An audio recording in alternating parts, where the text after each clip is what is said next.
प्रिय विद्यार्थियों, वंदे मातरम। भाटिया आश्रम की करंट अफेयर्स की क्लास में आप सभी का हार्दिक स्वागत है।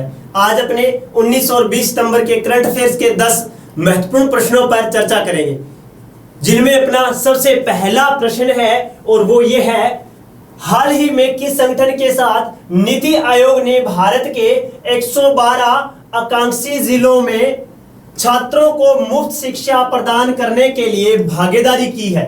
तो किस संगठन के द्वारा यह भागीदारी की गई है?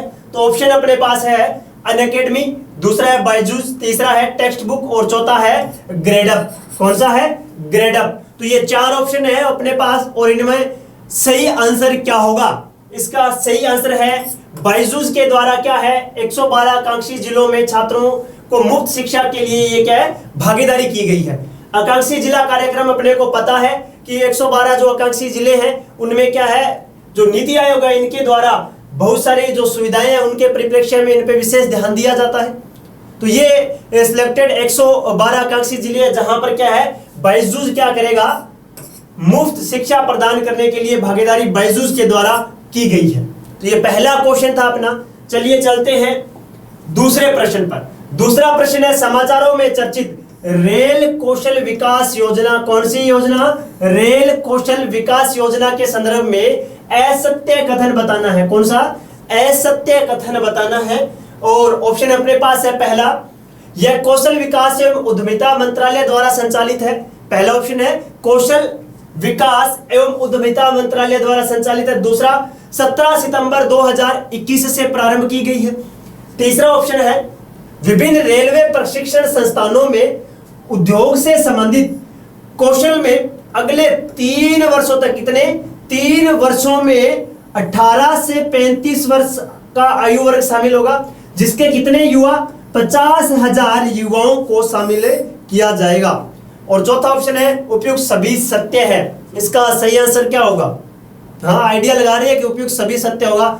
उपयुक्त सभी सत्य नहीं है, कौशल एवं विकास उद्यमिता मंत्रालय नहीं है, ये रेल मंत्रालय के द्वारा योजना लॉन्च की गई है। किसके द्वारा? रेल मंत्रालय के द्वारा ये आयोजित की जाएगी योजना। ठीक है, संचालित की जाएगी किसके द्वारा? रेल मंत्रालय के द्वारा, ना कि कौशल विकास एवं उद्यमिता मंत्रालय के द्वारा। तो इसका आंसर होगा ए। चलिए चलते हैं अगले प्रश्न पर।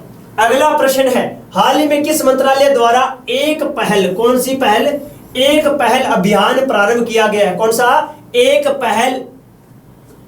कौन सा मंत्रालय है? ऑप्शन अपने पास महिला एवं बाल विकास मंत्रालय, दूसरा है मानव संसाधन विकास मंत्रालय, तीसरा है स्वास्थ्य और परिवार कल्याण मंत्रालय और चौथा ऑप्शन है विधि और न्याय मंत्रालय। इसका सही आंसर क्या होगा? इसका सही आंसर होगा विधि और न्याय मंत्रालय। अब इसमें क्या है, टेली लॉ योजना एक है, योजना है टेली लॉ योजना, जिसमें क्या होगा, टेली मतलब जिसे ऑनलाइन तरीके से या दूर रहकर भी क्या ऑनलाइन तरीके से क्या किया जाएगा, उनको न्याय के लिए या वकीलों के द्वारा क्या उनको परामर्श दिया जाएगा। तो इस योजना के तहत ये लॉन्च किया गया है। अब अगर अपने देखें, टेली लॉ के तहत बड़े पैमाने पर पंजीकरण को प्रोत्साहित करने के लिए, ठीक है, लेकिन अगर अपने देखें इसमें जो एक पहल अभियान है, जो एक पहल अभियान है, ये अपने नीति निर्देशक तत्व में अपने पढ़ते हैं। कौन सा? 38A, अनुच्छेद 38A। कौन सा है? 38A। ये क्या कहता है? ये जो निर्धन और वंचित वर्ग है उनको न्याय दिलाने के लिए, कौन सा? निःशुल्क न्याय। कैसा? निःशुल्क न्याय। तो निःशुल्क जो परामर्श है वो दिया जाएगा। तो ये इसको परिपोषित करता है 38A को।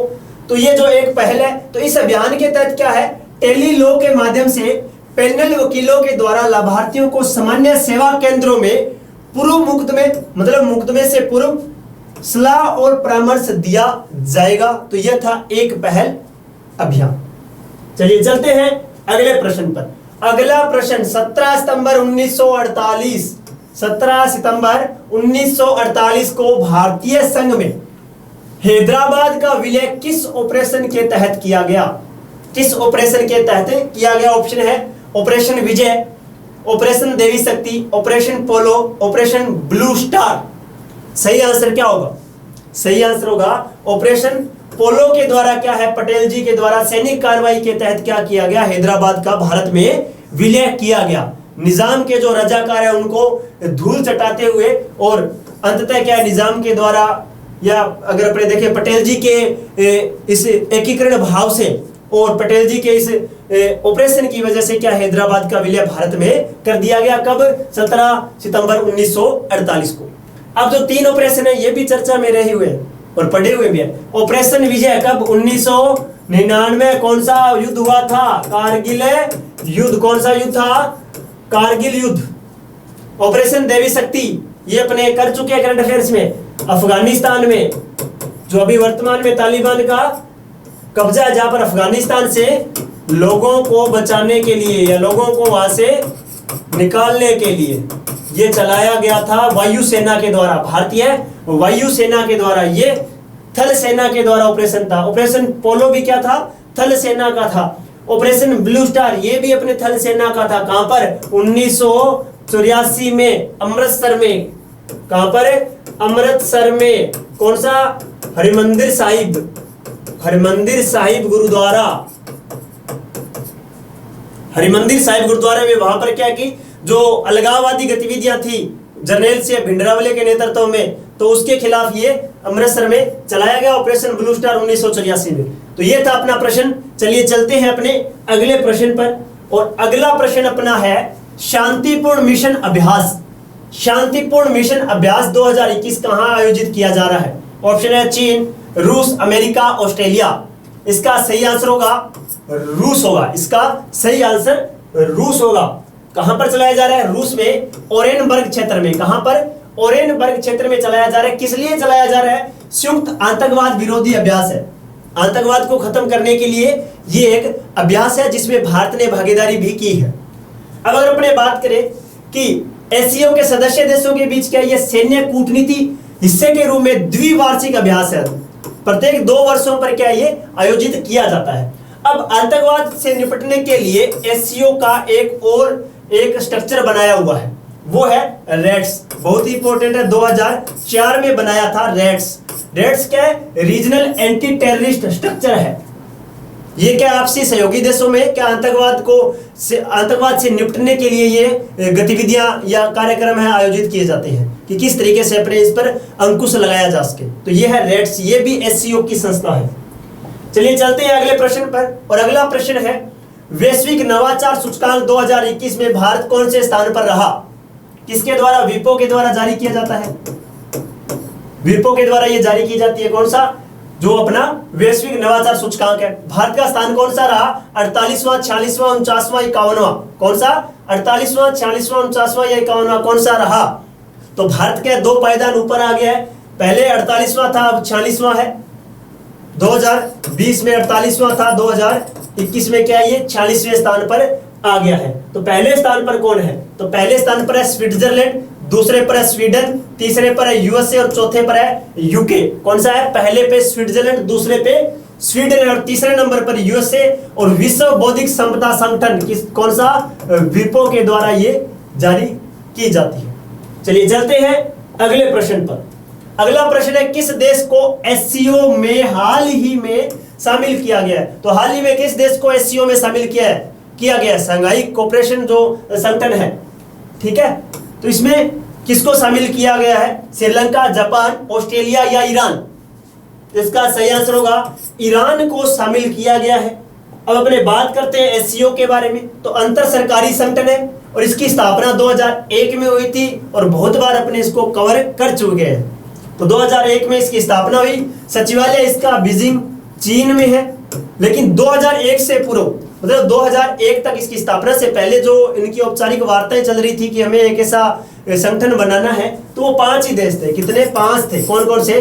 कजाकिस्तान, किर्गिस्तान, तजाकिस्तान, 3 चाइना और रूस, ये 5 थे। कौन कौन से है? कजाकिस, किर्गिज, ताजिकिस्तान, ठीक है, और चीन और रूस 5 थे, ठीक है। फिर क्या हुआ? 2001 में शामिल हुआ उज्बेकिस्तान। कौन सा? उज्बेकिस्तान 2001 में शामिल हुआ। फिर 2017 में भारत और पाकिस्तान शामिल हुआ, और अभी 2021 में कौन शामिल हुआ है? ईरान। तो ये था एससीओ के बारे में। तो ईरान अभी हाल ही में एससीओ में शामिल हुआ है। अगला प्रश्न है हाल ही में भारत और किस देश के बीच सैन्य अभ्यास सूर्य किरण का 15वां संस्करण आयोजित किया जाएगा। सूर्य किरण जो सैन्य अभ्यास है वो किसके बीच किया जा रहा है, भारत और कौन सा देश है? ये बहुत बार अपने चर्चा में कर चुके हैं और इस पर चर्चा भी हो चुकी है, बहुत सारे युद्धाभ्यास मैंने करवाए भी थे, उसमें भी कवर कर चुके हैं। तो कौन सा है, रूस, नेपाल, बांग्लादेश या श्रीलंका? इसका होगा नेपाल के साथ सूर्य किरण है जो युद्धाभ्यास है वो किया जाता है। अगला प्रश्न है, हाल ही में किसने building urban planning capacity in India नामक रिपोर्ट जारी की है? BUPCI, ये किस के द्वारा जारी की गई रिपोर्ट है? ऑप्शन अपने पास, नीति आयोग, शिक्षा मंत्रालय, आवास एवं शहरी विकास मंत्रालय या इनमें से कोई नहीं। इसका सही आंसर होगा नीति आयोग ने ये रिपोर्ट जारी की है और इस योजना के तहत BUPCI योजना के तहत 500 स्वच्छ शहरों का निर्माण किया जाएगा। 500 स्वच्छ मतलब स्वच्छ नहीं स्वस्थ शहरों का निर्माण किया जाएगा।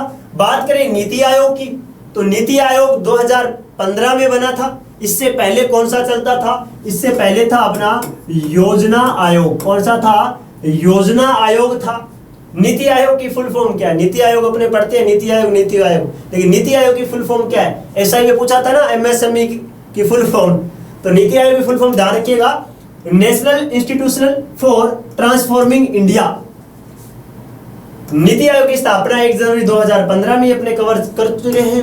नीति आयोग के अध्यक्ष कौन होते हैं? प्रधानमंत्री। ठीक है, चलिए चलते हैं अगले प्रश्न पर, और अपना अंतिम प्रश्न है चर्चित स्टेबलाइकॉन। अब ये स्टेबलाइकॉइन क्या है और एथेरियम क्या है? क्रिप्टो करेंसी, स्पाईवेयर, नवीनतम खोजी गई धातु या ब्रह्मांड या उल्कापिंड? इसका सही आंसर होगा क्रिप्टो करेंसी है, सेम बिटकॉइन की तरह। किसकी तरह? बिटकॉइन की तरह।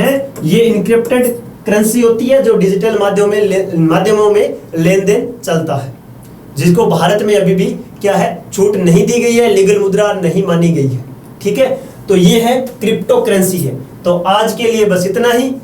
जय हिंद, जय भारत।